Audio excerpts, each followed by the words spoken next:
Okay, kumusta kayo lahat? Ngayon ang gagawin naman natin ngayon ay yung pag-assemble na ito. Itong lugar na ito. Itong lugar na ito at saka ito. Okay, so tignan nyo na lang kung paano ko po ginagawa. Okay, so may nasimulan na ako. Hindi ko na pinakita yung sa simula.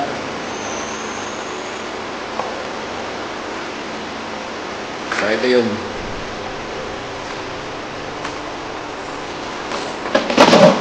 Tignan nyo na lang kung paano ko ito na-assemble.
Okay, so hindi ko na ipapakita lahat ng paglagay ng pyesa nito. Medyo marami-rami.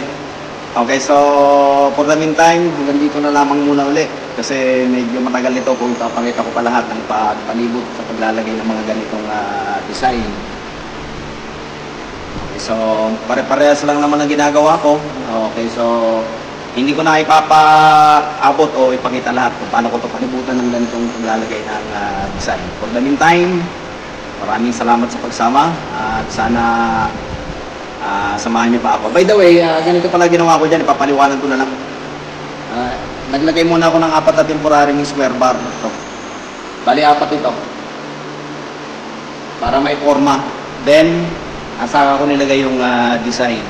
Kapag nailagay ko na lahat ng mga design, babaklasin ko itong mga square bar na ito, yung temporary brace, then para makompleto na yung mga design. Kasi kung wala itong mga temporary, mahirap magkasa ng kung design ang gagamitin natin kagad. So nagawa muna ako ng temporary brace. So 4 na piraso lang, pinagdugtong ko para may forma na maayos. Then saka ko na ilalagay yung mga design. So maraming salamat ulit sa pagsama. Sana may nakuha na naman kayong idea sa pagbuo ng mga ganitong klaseng mga project. Medyo malaki itong project ko na ito. Mas mataas pa sa akin. Okay, so hanggang dito lamang muna ulit. Maraming salamat sa mga bagong subscribers. At malaking tulong yung ginagawa nyo ngayon sa aming channel. Okay, thank you so much. At bibirahin ko na ito.